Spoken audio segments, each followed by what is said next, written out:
আসসালামু আলাইকুম প্রিয় দর্শকবৃন্দ, প্রত্যেককে ভয়েস অফ হিউম্যান পেজ এবং ইউটিউব চ্যানেলের পক্ষ থেকে স্বাগতম। আশা করি যে যেখানে যে অবস্থা আছেন সবার ভালো থাকা এবং সুস্বাস্থ্য দীর্ঘায়ু কামনা করি। আজকের লাইভের বিষয়বস্তু হচ্ছে মির্জা ফখরুল ইসলাম। বাংলাদেশের রাজনীতিতে মির্জা ফখরুল ইসলাম একটি গুরুত্বপূর্ণ চরিত্র, সেটা আপনারা ভালো করে জানেন। কিন্তু আমরা যদি মির্জা ফখরুল সাহেবের 5ই আগস্টের পরে যদি অবস্থানটা দেখি, সেটা আসলে জাতির জন্য খুবই হতাশাজনক। এই পর্যন্ত মির্জা ফখরুল সাহেব যে 5ই আগস্টের পরে দেশে বিবৃতি দিছিল, জাতি আসলে এটা কখনো আশা করা নাই মির্জা ফখরুলের মতো একজন বয়োজ্যেষ্ঠ রাজনীতিবিদ এই ধরনের বক্তৃতা কিংবা এই ধরনের বিবৃতি দিবে। সেটা জাতির জন্য খুবই দুর্ভাগ্য এবং জাতির ভবিষ্যৎ অন্ধকার তার সিদ্ধান্ত। মির্জা ফখরুল সাহেব কিছুদিন আগে সে বলছিল সে শরিয়া আইন বিশ্বাস করে না, অর্থাৎ যে আমাদের যে ইসলামিক দৃষ্টি যে একটা শরিয়া আইন আছে সেটা সে বিশ্বাস করে না এবং তারা শরিয়া আইনের রাজনীতি বিশ্বাস করে না। সেটা আপনারা সবাই জানেন, সবাই দেখছেন। আর আরেকটা মূল বিষয় হচ্ছে কি, এই যে দেশে 5ই আগস্ট হয়েছে, 5ই আগস্ট এদেশে কীভাবে হয়েছে না হয়েছে আপনারা সবাই জানেন। 5ই আগস্ট এদেশে কোনো সাধারণভাবে হয় না। 5ই আগস্ট দেশে বর্ষা বিপ্লবের মাধ্যমে হয়েছে, রক্তের উপর দিয়া 5ই আগস্টের জন্ম হয়েছে। 5ই আগস্ট এক জিঙ্গার ফল না, 5ই আগস্ট হচ্ছে 17 বছরের মানুষের আকাঙ্ক্ষার ফল, মানুষের মুক্তির ফল, মানুষের স্বাধীনতার যে আকাঙ্ক্ষা ছিল সেটা হচ্ছে 5ই আগস্টের ওই ফল। কিন্তু এই 5ই আগস্টের এই ফল পাওয়ার জন্য আমাদের এই জাতির যে কত শ্রেষ্ঠ সন্তান জীবন ত্যাগ করছে, আত্মত্যাগ করছে, মানে নেক্সট ফিউচার জাতির জন্য, ফিউচার জেনারেশনের জন্য, সেটা আমরা কখনো ভুলব না। আমাদের দেশে যে জুলাই বিপ্লব হয়েছে, 5ই আগস্ট হয়েছে, আপনারা জানেন যে 5ই আগস্টের সময় আমাদের দেশে অলমোস্ট প্রায় 2000 লোক এখানে হত্যা করা হয়েছে, সেটা পতিত সরকারের দ্বারা। এবং জাতিসংঘের রিপোর্ট অনুসারে এখানে প্রায় 50 লোককে হত্যা করা হয়েছে। ইউনাইটেড নেশনের এটা হচ্ছে তারা যে এখানে একটা ইদান করছে, ইনকোয়ারি করছে, ওই ইনকোয়ারির মাধ্যমে সেটা প্রকাশ পাইছে। তার মানে হচ্ছে বিষয়টা আপনার ক্লিয়ার হয়ে গেছেন। বাংলাদেশ সরকারের রিপোর্ট অনুসারে অলমোস্ট 2000, আর জাতিসংঘের রিপোর্ট অনুসারে এখানে অলমোস্ট 1500 লোক হত্যা করা হয়েছে। পাশাপাশি এখানে এই জুলাই বিপ্লবে 26,000 লোক আহত হয়েছে, কারো চোখ চলে গেছে, কারো পা চলে গেছে, কারো হাত চলে গেছে, কারো আপনারা দেখছেন মাথায় আঘাত পাইছে। টোটালি এভাবে 26,000 লোক, অলমোস্ট 26,000 লোক আহত হয়েছে একমাত্র 5ই আগস্টের জন্য। আর আমাদের এই 5ই আগস্টের যেসব শহীদ এবং গাজীদের আত্মত্যাগের বিনিময়ে আমরা 5ই আগস্ট পাইছি, আজ তাদের সাথে আমাদের নেতারা বেইমানি শুরু করছে। মির্জা ফখরুল সাহেবের থেকে আসলে আমরা এটা কখনো আশা করি না তিনি জাতির স্বার্থে বিপরীতে চলে যাবে, জাতির যে সাফার বিপরীতে তিনি দাঁড়াবে, এটা আমরা কখনো আসলে আশা করিনি। জুলের যে একটা আকাঙ্ক্ষা, বর্ষার যে আকাঙ্ক্ষার বিপরীতে মির্জা ফখরুল সাহেব এবং তার দল অবস্থান নেবে, সেটা আসলে জাতির জন্য অন্ধকার একটা কারাচ্ছন্ন দিক। জাতির যে ভবিষ্যৎ আসলে খুবই অনেক দূরে চলে যাবে। আমরা জাতি হিসেবে বিশ্বের মধ্যে আসলে আমাদের কখনো শহীদরা ক্ষমা করবে না, কারণ তাদের এই রক্তের বিনিময় আমরা এখন একটা সুন্দর পরিবেশ পাইছি, সুন্দর একটা যে কথা বলার স্বাধীনতা এবং গণতন্ত্র এবং সাম্য এবং জাস্টিস আমরা ফিরে পাইছি। কিন্তু আমরা তাদের সাথে আমরা কি তামাশা করতেছি, তাদের সাথে আমরা প্রতারণা করতেছি। কারণ আপনারা জানেন বাংলাদেশে যে জুলাই আগস্ট হয়েছে সেটা আসলে একটা নির্দিষ্ট দলের নেতৃত্বে জুলাই আগস্ট হয়েছে। আইনশৃঙ্খলা বাহিনী জনগণের রক্ষক থেকে তারা বক্ষক হয়ে জনগণের উপরে দমন পীড়ন এবং হত্যা, জুডিশিয়াল কিলিং করছে। এতে করে বহু মানুষ হতাহত, বহু মানুষ আহত, বহু মানুষ শহীদ হয়েছে। সেটা রাস্তার কিনারা, রাস্তার ধারে, প্রত্যেকটা জায়গাতে যারা সিটিতে আছেন তারা বলতে পারবেন মানুষকে কীভাবে নির্বিচারে গুলি করা হয়েছে। আজও তাদের রক্তের দাগ শুকায় নাই, কিন্তু আমাদের বিপ্লব চুরি হয়ে গেছে। বিপ্লব চুরি হবে সেটা আমি আগেও বলছিলাম, আগে কয়েকটা ভিডিওতে বলছিলাম বিপ্লব কীভাবে চুরি হবে, কার মাধ্যমে বিপ্লব চুরি হবে, এগুলো আমি আগে আমার ভিডিওতে বলা আছে। কিন্তু আজকে যে আমরা মির্জা ফখরুল সাহেব উনি ডক্টর ইউনূস সাহেবের সাথে উনি যে আমেরিকাতে গেছিল, যে ইউনাইটেড নেশনস যে প্রোগ্রাম আছে ওইখানে উনি ডক্টর ইউনূস সাহেবের সফর সঙ্গী হিসেবে গেছে। উনি ওইখানে যাওয়ার পর উনি যেটা বলছে সেটা হচ্ছে,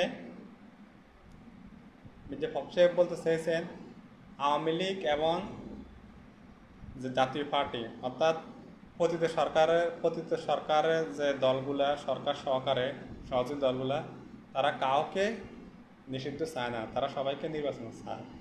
এতে করি আমরা শহীদদের সাথে আমরা কি করছি, বেমানি করছি। আর বিশেষ করে আমরা এখনও যদি আমাদের সচেতন না হই, এসব নেতাদেরকে যদি আমরা এখনও ঘুরি, আমরা এদের কথা এখনও চলি, তাহলে এই জাতির ভবিষ্যৎ অন্ধকার। এই জাতি কখনো আর মানে মাথা উঁচু করে দাঁড়াতে পারবে না। কারণ আমাদেরকে যারা নেতৃত্ব দেয় তারা আসলে কোনো না কোনোভাবে তারা বিকৃত, তারা কোনো না কোনোভাবে তারা বন্দী, তারা কোনো না কোনোভাবে তারা কি তাদের বিবেক, জ্ঞান, নৈতিকতা তারা বিক্রি করে দিচ্ছে। তারা আমার আপনার কিছু চায় না। কারণ তাদের তো মূল এটা ব্যবসা। তারা পলিটিক্স করে ব্যবসা, টাকা কামাইবো, এই দেশ থেকে চলে যাবে, তাদের ফ্যামিলি এই দেশ থেকে চলে যাবে।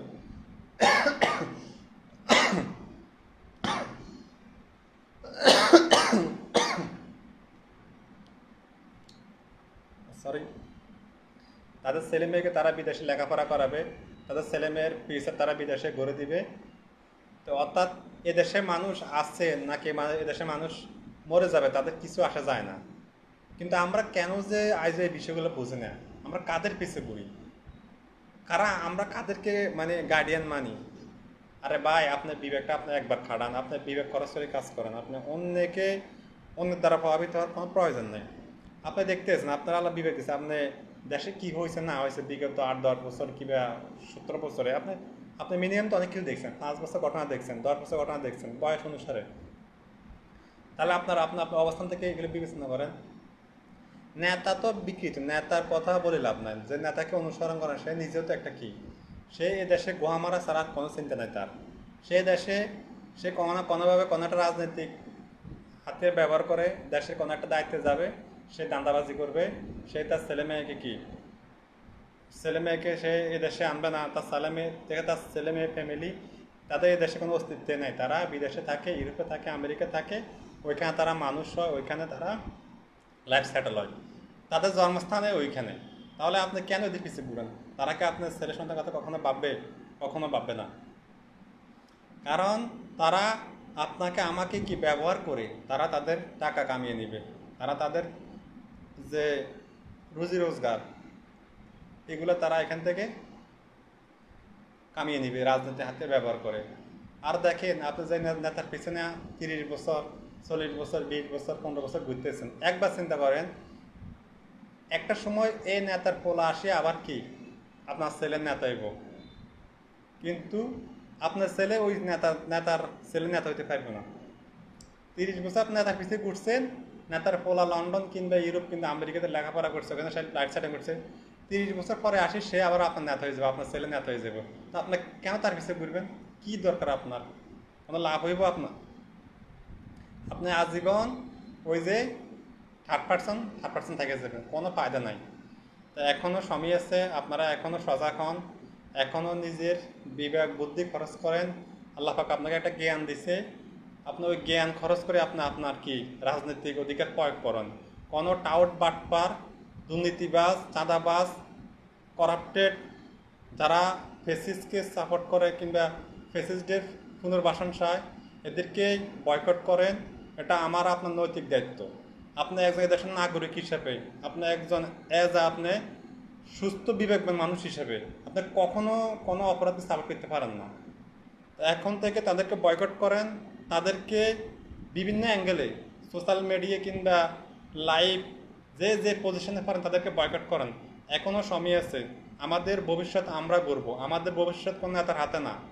আমাদের ভবিষ্যৎ গড়ার দায়িত্ব আমাদের ছেলেমেয়ের ভবিষ্যৎ গড়ার দায়িত্ব আমাদের। সেটা আমাদেরকে আল্লাহ পাক সহায় করবে। সবাই আমার কথাগুলোর সমালোচনা করার আগে সবাই কথাগুলো মনোযোগ সহকারে শুনবেন, নিজের বিবেক খরচ করবেন, দেখবেন আমি আসলে কতটুকু বলছি। না, আমি আমার নিজের স্বার্থে বলি না, এটা আমি আমার এই দেশের জনগণের স্বার্থে এবং এদেশের মানুষের স্বাস্থ্যে, এবং এদেশে আমি চাই এদেশে ইনসাফ প্রতিষ্ঠিত হোক, সাম্য প্রতিষ্ঠিত হোক, স্বাধীনতার যে সুখ ওটা মানুষের পাপ। স্বাধীনতার নামে দান্দাবাজি, বাটপারি, চুরি, ডাকাতি, টেন্ডারবাজি আমরা এগুলো চাই না। হত্যা, রাহাজানি, জুডিশিয়াল কিলিং, গুম খুন আমরা স্বাধীনতার নামে এগুলো চাই না। এদেশে যারাই স্বাধীনতা স্বাধীনতা করে দেখবেন যে স্লোগান দেবে, তারাই স্বাধীনতাকে চুরি করবে, তারাই স্বাধীনতাকে বেশি তারা বিক্রি করে খাবে। এই হচ্ছে আমার দেশের অবস্থা। তো সবাই ভালো থাকবেন। আর যদি আমার ভিডিওগুলো আপনাদের ভালো লাগে, আপনারা শেয়ারের মাধ্যমে অন্যকে জানার সুযোগ করে দিবেন। তো সবাই ভালো থাকা এবং সুস্বাস্থ্য দীর্ঘ কামনা করি। আসসালামু আলাইকুম। আর একটা বিষয় আসলে না বললেও নয়, মির্জা ফখরুল সাহেবের যে বক্তৃতা দিচ্ছে, যে বিবৃতি দিচ্ছে, আমি আমার একান্তভাবে মনের একদম গভীর থেকে সেটাকে আমি কি নিন্দা জানাই। মির্জা ফখরুল সাহেবের এই বক্তৃতাকে আমি দীক্ষা জানাই, তার মতো বর্ষিয়ান রাজনীতিবিদকে আমি দীক্ষা জানাই। সবাই ভালো থাকবেন। আসসালামু আলাইকুম।